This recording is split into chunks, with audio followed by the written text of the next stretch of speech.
So today's sponsor, Len, Jeff, is Len coming up? So Len from Small Business Development Center is here. As Pam says, I'm the quieter one, so I'll use the mic. How many of you, by raise of hands, know what the BRC is? A little higher just so I can see. Okay. How many of you know who the SBDC is? The Small Business Development Center. How about U-Star? SCORE? PTAC? What do they all have in common, or do they have anything in common?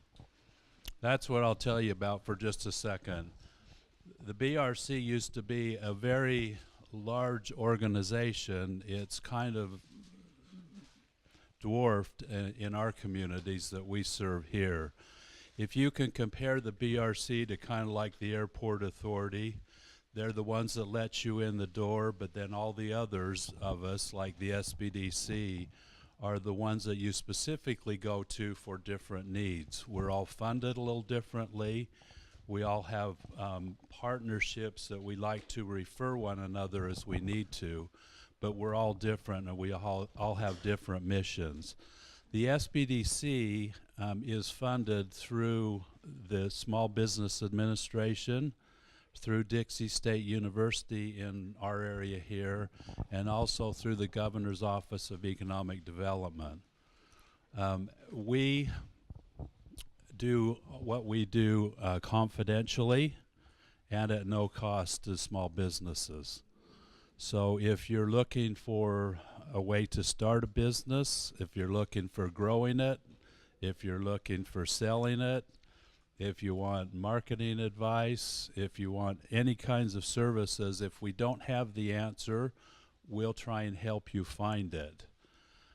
Our St. George SBDC in the last 4 years has contributed to the state of Utah over $55 million of capital investment with you, our business owners, and people that we have talked with and businesses that we work with.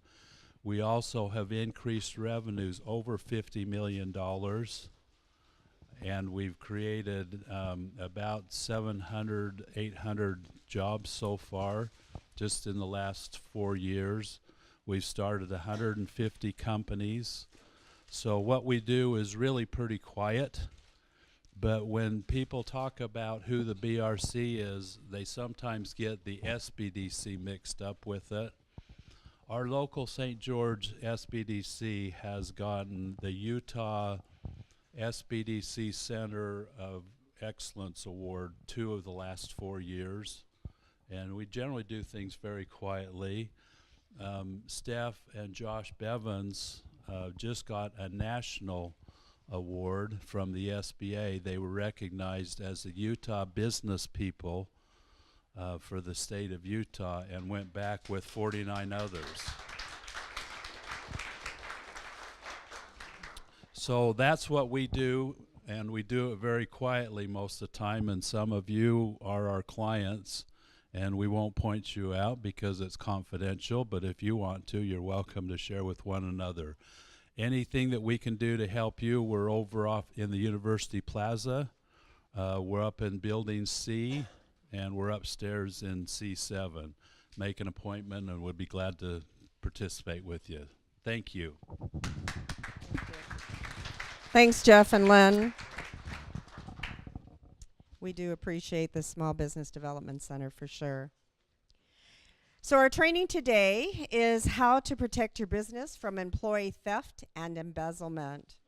Not a fun topic, but it's something that everybody needs to know. Our trainer is Steve Carwell. Steve has spent several decades in various executive positions in the aerospace, medical devices, industrial products, and sporting good industries. His management experience includes serving as CEO of a publicly traded medical device manufacturer, as well as working for 3 Fortune 500 companies. He eventually founded Jadestone Consulting, where he worked with client companies throughout the United States and abroad. He has proven track record as CFO, International Business Manager, Director of Sales and Market Development, and Director of Operations with experience in quality control, process engineering, project management, ISO, regulatory compliance, OSHA, and FDA compliance. Domestic and international sales, organizational development, technical manufacturing, and Lean Six Sigma implementation. He teaches operations management and other business topics at Dixie Applied Technology College. By the way, he did not even want me to mention all that stuff, so he's also a very humble man. Help me in welcoming Steve Carwell. Well, I'm pleased to put this DXATC logo up here because it's one of the last times we're going to use it. We are changing our name, and maybe some of you have heard about that already. We're building a brand new campus up at the World Airport. If you haven't driven by up there, go for it. It's awesome. We've got 5 campuses around the community right now, and we're going to get consolidated in one spot where we'll have some synergy and some ability to grow and so forth. What do you say? I don't know. Let's try to get one. Got it? I can talk loud enough. Mike, can hear it? I hear you great. All right, okay. Maybe you two kids, that might be okay. We probably stole some of this stuff anyway, right?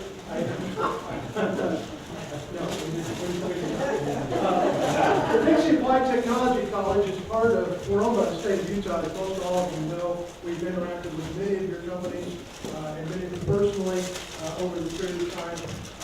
The legislature in the last session decided that they wanted to really give us an emphasis in technology. And that's a good thing, and they changed UCAT statewide to UTech. So it's Utah System of Technical Colleges that we're a part of here. So we're the college in town, and Dixie State is the university in town.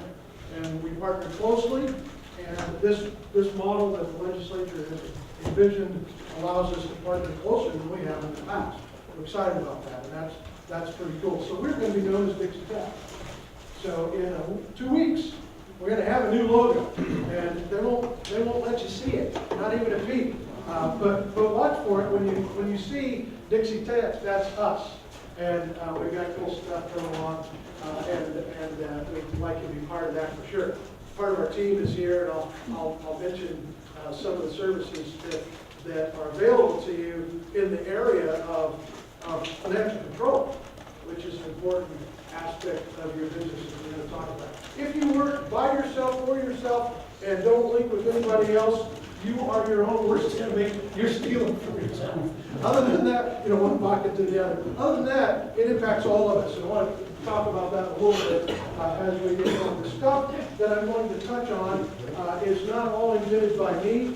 I've had a series in the last few weeks of meetings with the FBI to talk to them about what are you seeing in Washington County, what are we dealing with in Washington County, and how can we help business bolster or put their thumb in the bucket if your money's falling out of it, the revenue bucket, and what can be done on that. Really, the information today is from Ryan Kramer and 3 guys named Steve. And so I collected that all together. Ryan is a forensic accountant with Savage, Esplin, and Radnall. Steve Radnall is my accountant. And so we had conversations there. Steve Kleinlein is one of the local FBI agents here that deals with fraud in businesses. And so he's available. I'll give you contact how to get through to him, but not till we're done in a little while. I'll give you information about that. So that's kind of where we are drawing our stuff. There is an association of certified fraud examiners that does a lot of research and publishes a lot of information on what's going on and how businesses are being hurt. And we can learn from that, and I'll show you some things that I've learned from that and that we have worked with our client companies at the college and privately to help them in their game. Something that the FBI taught me that is different from what Len Erickson taught me. Len Erickson said one time, I remember he saying that everybody will steal from him. And that's messed up. The FBI didn't agree with you, Lynn. Okay. They say, Still right. the FBI says that in their travels, 10% of our workforce will never steal from you. 10%. They are engaged, they are locked in, they may not always be the same 10%. But at any moment in time, about 10% of your workforce is on your team. And that means you can trust them. About 10% of your workforce, they tell us, is angling right this minute on how they can steal from you. Just saying. They might have been thinking that before you gave them a job. That might have been why they got a job with you, because they had an angle on something they're doing. That leaves 80%, and that 80% are looking for opportunity. They probably are on board in general. But if the opportunity is there, that 80% just might go to the dark side. And that's part of what we want to talk about today, because we have some control and influence over opportunity.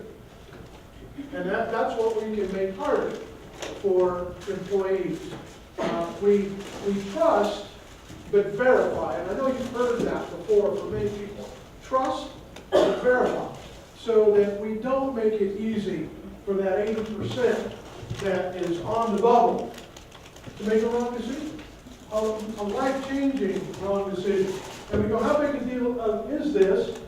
The data that the fraud examiners collect and publish this is public information. You have access to the data, and they publish it every year. So the numbers that you see float around a little bit. Ballpark, 30% of companies on given years. This is 19. Whew, how old was I? 2015 data. That was bad. And so companies with less than 100 employees, theft is higher than a bigger companies. Does that surprise anybody? You would think, well, maybe their systems are bad. Maybe. Maybe they've been there before. They've been stolen from before. They've put a patch on the hole of the bucket. The bigger companies are sometimes better at that. Although, we all know big companies have gone down hard. But the bottom line there is that in Washington County, this data is true. And that was a little bit of a surprise to me, a little bit of a wake-up call. We're not exempt. I don't know why we thought maybe we were. If you watch American Greed, there's enough Utah stuff on there that we ought to know, that we're mixed up with everybody else, and it's going on. About how bad does it hurt? The average fraud in small business in Washington County is $154,000 loss. That is enough to tip most companies upside down. 58% of the companies that suffer that hit close their doors. 58%, that's a lot of jobs. Thankfully, Lynn and Jeff are creating more, right? Because we're losing jobs for the wrong reasons. Where somebody didn't have the proper financial controls in place. And we'll look at that in a few minutes and look and see what some of those things really are about and what they mean. Department of Commerce says that 30% of the national business failures are due to employee theft. That's our Department of Commerce. All across the United States. That's a big number, isn't it? Does that strike you as a big number? People that have put together their life savings and their dreams, and they've started something out, and they're making a difference to their family and their community, and they're working hard. You all don't know the drill. And then to have that slip away from you because of some dastardly evil within your own organization. It's not always within your organization, but often it is. The hot tub story is a company that I worked with here a few years back, right a few blocks away from here. A medical practice, a group of physicians. You would know the names. And profitability was questioned in the practice. It was like, what's going on? And didn't know. You start where you always start. You start working and looking at the systems and processes and see what's in place. And we found a red flag. And you go, a hot tub? Yeah. Medical practice. The lady that was giving the patients their bill when they walked out and asking for payment was doing deals. One of which, the first one of which I found was she traded for a hot tub. That's a lot of medical bills, right? She's the person that had the bill, she knew was in the pool and spa business. And said, I can make these medical bills go away here if you come to my house and build a hot tub. Really? The answer is, yeah, really. Right here. You would know the people. And that's not a once in a decade story. I bet every table here could throw a story in like that. If somebody that you personally know right here that was involved in something crazy like that. Could that have been spotted? Well, that's a pretty broad question, but the answer is probably could. If there'd just been one more level of control, another set of eyes looking at transactions, that would have been picked up in a heartbeat, actually. It would have been simple to have stopped, because that wasn't one hot tub.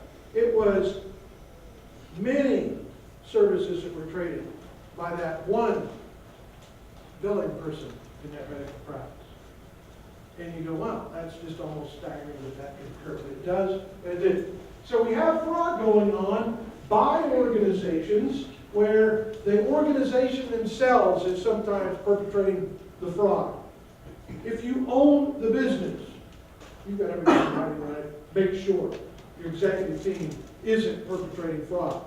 And there are things you can look for. There are people you can talk to. I'm going to give you 4 alternatives at the end of when they turn the lights out on me, and give you things that we can do about that. So look for these things, because sometimes, as an owner, you think that nobody could be doing those things to you from within the organization.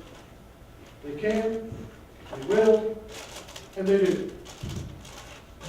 And you got to make it up. And hopefully you're one of the 42% that survive it, as opposed to the 58% that it causes you to lock the doors. More common are frauds against your organization, sometimes from inside, by your own people against your organization. And that's where you would look at terms, and you may not even know what's the difference between skimming and embezzlement and larceny and theft. And all of those are different terms. Those are different crimes. And they vary by jurisdiction as to what the crime is. For example, embezzlement is if I have posted the revenue on my books and it goes away, that is embezzlement. If I haven't posted it yet, somebody comes in and pays cash, and I pay myself $10 and I give the company 90 and post the 90, that is larceny. That is skimming. Right? And so, but there varies in jurisdiction. I don't care. Either way, it's somebody stole from me, right? And I don't care the technical term exactly of what it's called. In fact, there are a variety of types of fraud that we will touch on and mention. The top performers in frauds. Check tampering. What is that? What does check tampering constitute? Help me out here. I don't have a microphone, so you don't need one of these. Yes. Well, you might add your name to the line. Oh, yeah. And then take it to a bank and let them cash it. You might change the amount and fudge the $5 to $500. You might sign one. Sign one. You might You can find the software where it comes from. You might help yourself to stack of checks. All of these things fall in the category of check tampering. It's not just altering a check. It's messing with the check production system in your company. And often we have the same person doing stuff. We'll talk about separation of duties in a second. But the same person writes the check, signs the check, posts it up in QuickBooks. All of a sudden now, I'm vulnerable, aren't I? I have the same person doing that all the time. Revenue skimming, I talked to you about that. Invoicing, fraudulent invoicing, changing the name of the supplier. Sorry about that. Where we create a ghost company, right? And we have them pay us, pay them. We've got all kinds of ways the money is siphoned out of the company. We have payroll fraud. It's not uncommon in Washington County for the same home address to show up on more than one employee's name. What that typically is someone's getting double paid. Because usually you don't have multiple employees under the same address. That's something you can check for, right? You can look for that. See if maybe they have somebody else at this address. If they do, are they real? You know, let's go talk to them. Let's see who they are. Because you'd think that no one would have mysterious people showing up on payroll. Wrong. It happens all the time. The accounting firms in town tell us that is a weekly conversation with one of their companies somewhere along the way. It's that common here in town. Vendor billing, and I included workers' compensation fraud because that costs the taxpayers. We all understand that and know that. It costs the business. Yes? Okay, yeah. I want to make sure you're on the page on that. Workers' compensation fraud costs the business. Yeah, yes? I was just going to say, if you want some stories about workers' compensation fraud, I got them. Got it covered. I used to work for workers' comp. Okay, so, well, here's one. To an ABC News investigation, and it's your money, millions in taxpayer dollars. The skyrocketing fraud involving workers' compensation, questionable claims up 24%. Tonight, a contestant on The Price is Right. The problem is, she had told work she was injured. This evening, how she's spinning this now to ABC's Cecilia Vega. It's The Price is Right! When you hear those three famous words on The Price is Right, Oh, come on now! you do what the man tells you, fast, like this woman, Kathy Cashwell. $1,375. But a fortune and fabulous prizes wasn't the only thing Cashwell was collecting. Cashwell was also cashing in $3,000 a month in workers' comp, claiming an on-the-job shoulder injury left her totally unable to stand, run, reach, or grasp. Here we go, good luck. But there she is, spinning that big, heavy wheel, not once, but twice. It turns out The Price is Right double dealer isn't the only one. Bogus injury claims cost taxpayers hundreds of millions a year. Scores of former New York City cops and firefighters indicted for falsely claiming they had PTSD and anxiety as a result of the September 11th terror. That fraud, because there was some heroes in that fraud, unfortunately. But workers' compensation is something that costs our companies money, as noted here in town, right? We're talking about Washington County there. So what is fraud? I've used the word quite a few times. Fraud itself has kind of a definition. And I want you to notice that the definition is probably a lot broader and looser than you probably would have written down on a piece of paper. By the way, you have a pink sheet of paper on your table. That pink sheet of paper is if I say anything that reminds you of something that you don't want to forget, write it down on one of your pink sheets of paper on your table because it's pink. And you'll wonder where that came from. That's your notes from today, right? Okay? So that's the reason that's there. So a material false statement and knowledge that the statement was false when it was uttered. We're talking about verbal, aren't we? Not just written or cash in your pocket. So far, that's fraud on the part of the perpetrator. But it doesn't constitute a fraud unless there's a victim. And the victim is reliance on the false statement by the victim and damages resulting from the victim's reliance on that false statement. So if somebody tells you that you got $300,000 in receivables and you don't, that's the beginning of a fraudulent statement. Right? And if you are damaged because of bank covenant, that just puts you out of covenant with, now all of a sudden we have the completion of fraud. And it hurts you. And you recover from it? I don't know. Depends on how much banker it is. They call your loan.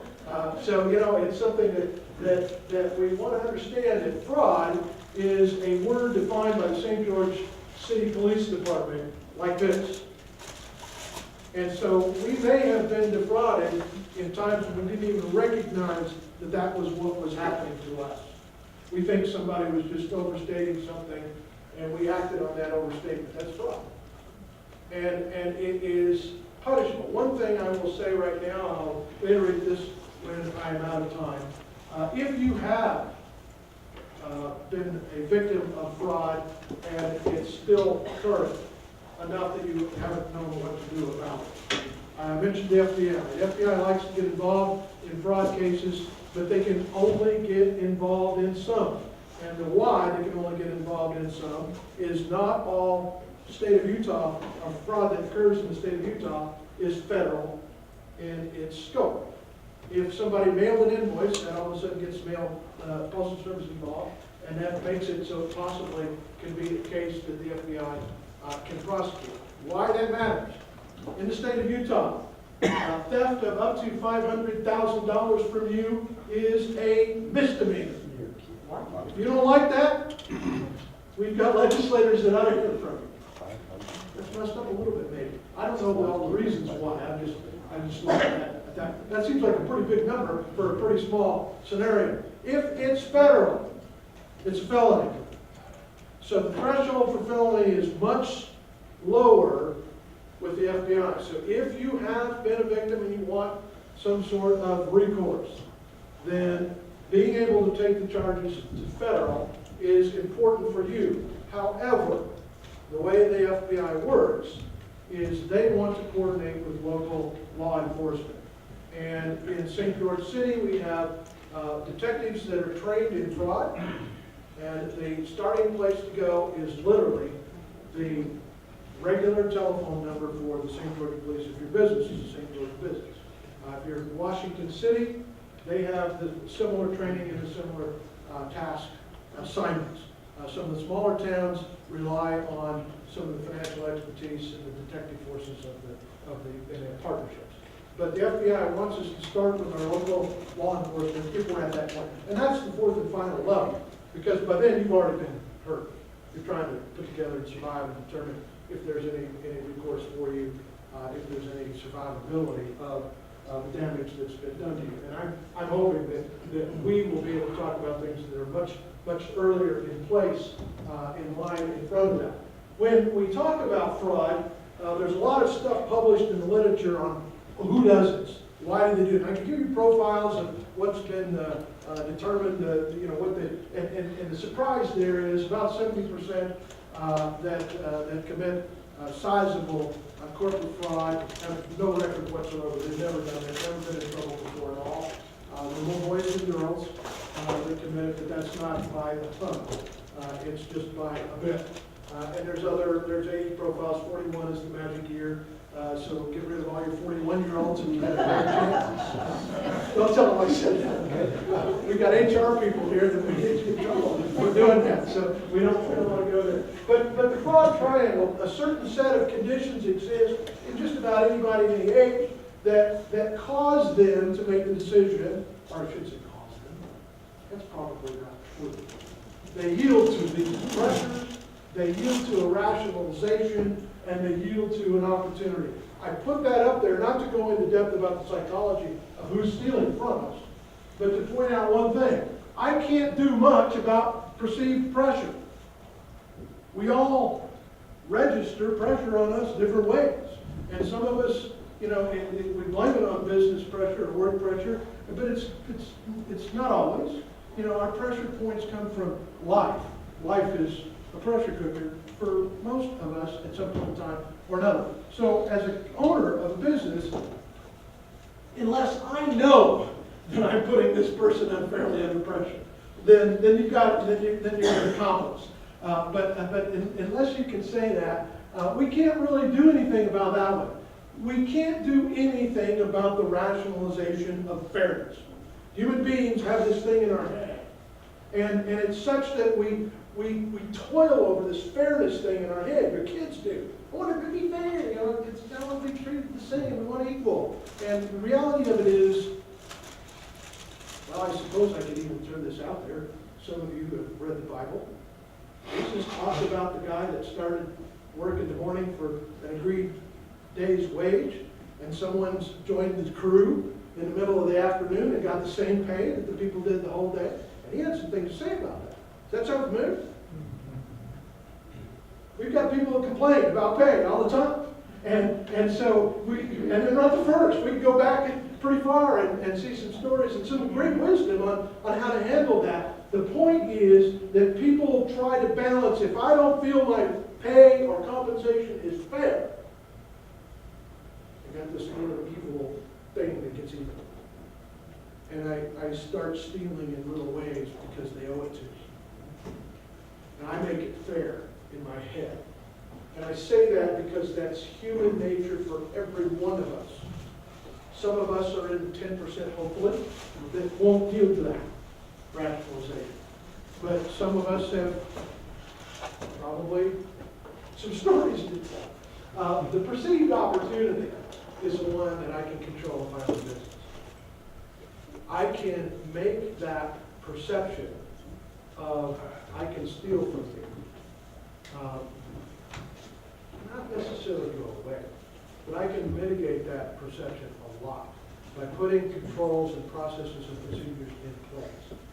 I've got a slide, I don't know how far I'm going to get through all the slides, I never know that. It depends. But I've got a slide of a dumpster, and if it comes up, we'll just skip it when it comes up because we'll talk about it right now.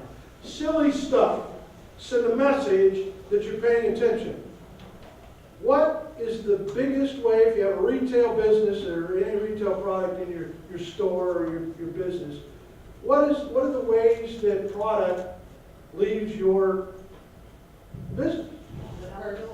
It walks out the front door when somebody buys something. It walks out the UPS door when you ship it somewhere. It walks out the back door when people throw stuff in the dumpster.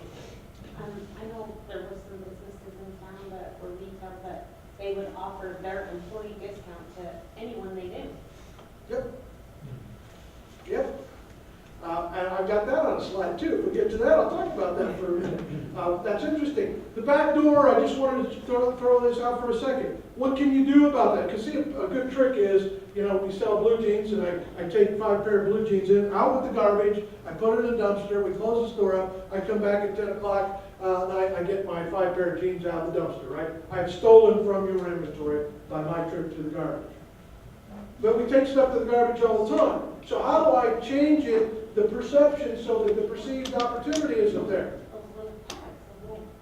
There are a number of possible solutions, and shrink management and theft control systems are looking at this thing. But something simple for your small business is not one person can take the garbage out. It's got to be 2 of you. Not one person can go out the back door by themselves. If you have time to take the garbage out, I'm going to go with you. Somebody else is going to go with you. 2 of us are going to go. Get rid of all your brown garbage bags and buy clear ones. How hard would that be? Right? But what does the message send? It sends a message that I want you to throw the garbage in the garbage, but I want to send somebody to make sure that none of you get blamed for throwing something that's not garbage in the garbage. Because we care about that. That message, will that stop it? Probably not myself. But does it send a message that says, the opportunity is a little harder. I got to get a little more inventive. I got to sneak out the back door when nobody's looking if I'm going to steal out the back door. And those are the kinds of controls that we're talking about putting in place. They don't always have to be high and expensive controls. They can be just good ideas that send the message that I'm watching. This matters to us, and we're paying attention to it. So consider that, and maybe consider a couple of other things. If you ask people whether they think stealing is wrong, most of them would answer yes. And yet, in 2013, organizations all over the world lost an estimated total of $3.7 trillion to fraud, which includes crimes like embezzlement, pyramid schemes, and false insurance claims. This wasn't just the work of a few bad apples.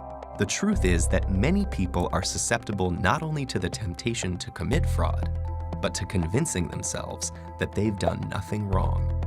So why does fraud happen? While individual motivations may differ from case to case, the fraud triangle, a model developed by criminologist Donald Cressy, shows 3 conditions that make fraud likely: pressure, opportunity, and rationalization. Pressure is often what motivates someone to engage in fraud to begin with. It could be a personal debt, an addiction, an earnings quota, a sudden job loss, or an illness in the family. As for opportunity, many people in both public and private sectors have access to tools that enable them to commit and conceal fraud. corporate credit cards, internal company data, or control over the budget. The combination of pressure and being exposed to such opportunities on a daily basis can create a strong temptation. But even with these two elements, most fraud still requires rationalization. Many fraudsters are first-time offenders, so in order to commit an act most would regard as wrong, they need to justify it to themselves. Some feel entitled to the money because they are underpaid and overworked, and others believe their fraud is victimless, perhaps even planning to return the money once their crisis is resolved. Some of the most common types of fraud don't even register as such to the perpetrator. Examples include employees fudging timesheets or expense reports, taxpayers failing to report cash earnings, or service providers overbilling insurance companies. Though these may seem small and can sometimes only involve hundreds of dollars, they all contribute to the big picture. And then there's fraud on a massive scale. In 2003, Italian dairy food giant Parmalat went bankrupt after it was found to have fabricated a $4 billion bank account and falsified financial statements to hide the fact that its subsidiaries had been losing money. Because it was family-controlled, corporate governance and regulator supervision were difficult, and the company likely hoped that the losses could be recouped before anyone found out. And it's not just corporate greed. Governments and nonprofits are also susceptible to fraud. During her time as city comptroller for Dixon, Illinois, Rita Carwell embezzled over $53 million. Rita was one of the country's leading quarter horse breeders and winner of 52 world championships, but the cost of maintaining the herd ran to $200,000 per month. Because her position gave her complete control over city finances, she was easily able to divert money to an account she used for private expenses, and the scheme went unnoticed for 20 years. It is believed that Carwell felt entitled to a lavish lifestyle based on her position and the notoriety her winnings brought to the city. It's tempting to think of fraud as a victimless crime because corporations and civic institutions aren't people. But fraud harms real people in virtually every case. The employees of Parmalat who lost their jobs, the citizens of Dixon whose taxes subsidized horse breeding, the customers of companies which raised their prices to offset losses. Sometimes the effects are obvious and devastating, like when Bernie Madoff caused thousands of people to lose their life savings. But often they're subtle and not easy to untangle, yet someone, somewhere, is left holding the bill. So you probably saw all those stories on TV somewhere along the line. Let me just give you an example of a couple of places that your company should be paying attention. And I'll give you some examples of a little bit more detail on some of these things. All of these issues don't apply to every company because all of your company structures are similar but different. And because of the differences in your unique company structure, the same solutions or checklists might not make sense for your company. And so that's why you need to sit down with your team, somebody from the outside, your accounting team, and look at how are you building the wall with your money.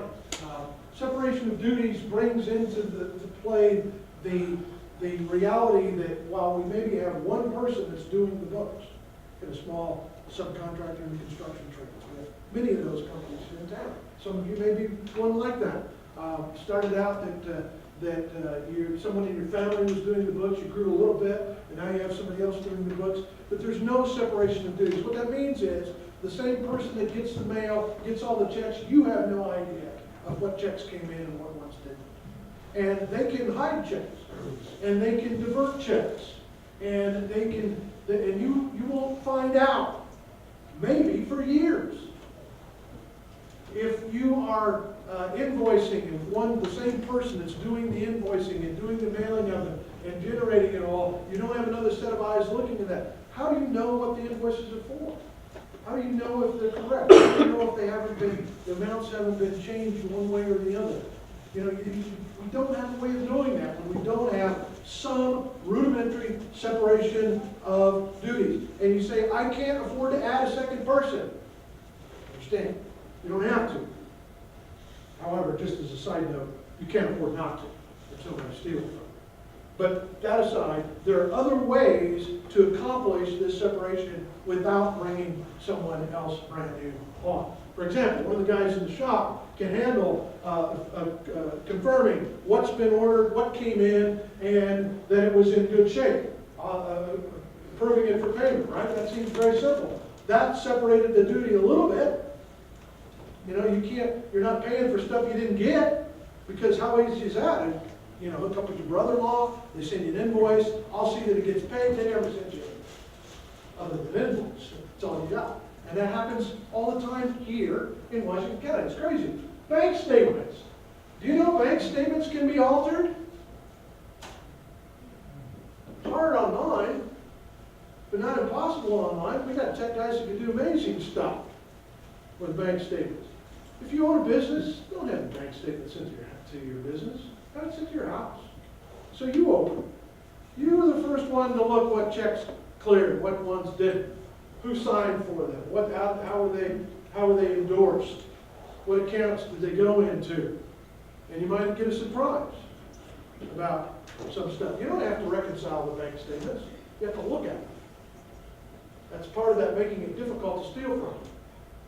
Let somebody else reconcile. I'm fine with that. You're paying for that service to be done. But look at them. Don't let somebody jack around with them. Delete stuff. Speaking of which, cloud backups in secure fashion on your finance. You know what they provide? A firm record of what your book said on a given date. If somebody alters them and goes back and cancels an invoice and the payment was never received or whatever, you've got record in your backup that that wasn't the case. So you can go back in a forensic recompilation of what's going on. By that time, the horse is out of the barn. But you have an idea of proof at that point of what to do. So each of these hot list items that are the most common ways that you're being stolen from, or potentially being stolen from, each of these have some sort of fairly simple things that can be put into place by you, implemented without spending ton of money, and make your business a safer business for you. I'm going to give you an example without going through. We don't read slides. Some example, if you have some training in your company of the kinds of things that we might talk about. Yes. On that one, what was the vacation? Sorry, the previous slide. What's vacations? Interestingly enough, this is very fascinating when we talk about human behavior. Try to understand that. Some people in some organizations never go on vacation, and why is because when they take a vacation, their fraud gets exposed. Somebody else opens the mail, and you go, "Holy cow!" So they can't keep the card game going if they're gone, and so. I want to say forcing people to take vacation, allowing them to take vacation, encourage them to take vacation. We need it as human beings, number one. And number two, if they are managing anything to do with money, have somebody else do that while they're gone. Don't let them pile up. Open the stuff. Look at it. Because if there's an anomaly, it just might accidentally get exposed while they're out of town. It's almost crazy how often that's been the case. The accounting firms, they talk about that regularly. That's what vacation meant. When we get to steps of what to do, you should sit down. And here we've got 16 steps that we could go over and help a company. And we can do this. When I say we, you can do this. You don't need any outside help in doing it. Sometimes outside help has been down the road and it helps. You can get there faster. But you don't need somebody outside to think through the ways. You can Google it up and you can find ways that you are vulnerable. And you can shore that up. And you can start looking at some of these areas of vulnerability. Some of the things that are available. I already talked a little bit about Sanctuary Police Department and the FBI, how and when you would use that. At the Dixie Applied Technology College, we have programs and certificates if you want to become a paramedic, we've got a fabulous program on how to do that. It's a long-term commitment. But you know, we also have, and our legislative mandate is to have cooperative partnerships with companies, often one-on-one, working with the company for a need the company has. And there are some state programs in place. Custom fit training is one. Our director of custom fit training, Tracy, hold your hand up. You need to get to know Tracy. If you have a business that has training needs of any kind, the custom fit program helps pay for them. And Tracy can put together a program, bring in an expert of your naming to deliver training that you need. Tamara helps with that. Hand up, you'll talk to Tamara as well in our program. And Tamara. I know. Okay, that's me. I'm old and got the names of the ladies wrong. I'm so sorry. Tanya handles our contracts with custom fit. And so you might be able to put together some specific training for your set of financial needs that would be looking at shoring up your financial. If a number of companies want similar training, we can do, Saturday morning kinds of training, trained by an expert that you choose. So those services are part of what the Dixie Tech system is mandated by our legislature to help you out. We're here to help Washington County businesses. So coming in and doing some things like that might be something that we would do. QuickBooks, for example. Do you know that QuickBooks has audit trail flags that can mark anomalies in your QuickBooks? And you can lock those down and lock them out so somebody can't change them. And you can get an email when an anomaly comes up, right? And so if you don't know how to do that, there's a bunch of people in town that do. Find somebody that knows how to do that. So you've got, if flags are going off on your finances, that you're getting at least a heads up while it's in real time to take a look at it and see what's going on. Because sometimes it's not an anomaly. Every red flag, somebody hasn't stolen from us. Sometimes there's a good explanation, but we won't remember that later. There's no journal entry later. And so now, while it's live, we can have a chance of doing that. Got a couple more things that I want to talk about, and we're going to be, there's the garbage can. I told you we have that. There's a lot of symptoms that we can help go through. One thing that I think is worth mentioning, put your eyes on exceptions to your processes. If you have a procedure and there are exceptions to it, voids, you void it out, issue credits, things that aren't the normal way of you managing your money, look at. Because those are signs that somebody's having to go around your system. Many times it's legitimate, but unfortunately many times it's not. And that gives us a signal that something is amiss, and it gives us a chance to drill deeper. How many check numbers are missing in your bank statement? Do you look at the ones that are missing, that have been voided out? Do you physically look for the voided check? Just because it says it's been voided in your QuickBooks, does that mean it really has? The answer is we hope so. But no, it doesn't mean it really has. Physically see what's been voided. Setting up a system for you to go through those kinds of things is I think, vitally critical. When there is fraud, it often is with people that we trust. That's a problem. That's a backbreaker for us. It's emotionally taxing. It's horrible because we're dealing with people we do trust with a lot. And that's a problem that we have to deal with. What I want to say and kind of close up on this, I got a couple more things that I want to dangle out there. And I've got something that I want you to do if we could pass. I've got some pennies I want to pass around. Could you kind of start that around and everybody take one of those? And I'll talk about what that means in a minute when we get to it. I love it when the accountants give us some data, the Association of Certified Fraud Examiners.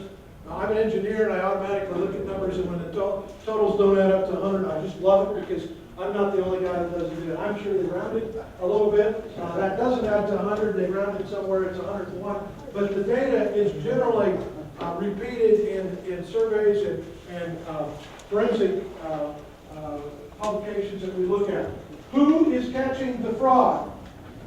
A firm half of the fraud that's detected in the United States, this is in Washington County, this is U.S. data, a firm half of it came from employees tipping them off.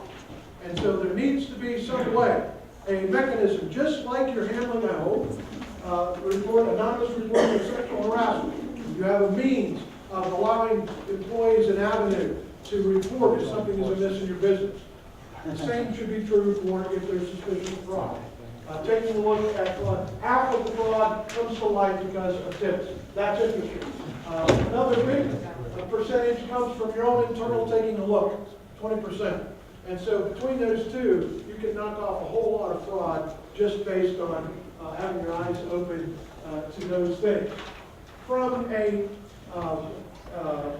depositions in cases where there were frauds, management teams say, we were stolen from because no conflicts of interest weren't well managed, because inadequate follow-up was conducted on unexplained variances, missing files weren't produced and investigated, results of the audits and reviews were ignored, increases in cash transactions were not questioned, suspicious activity was not investigated, employees were inadequately trained to recognize fraud.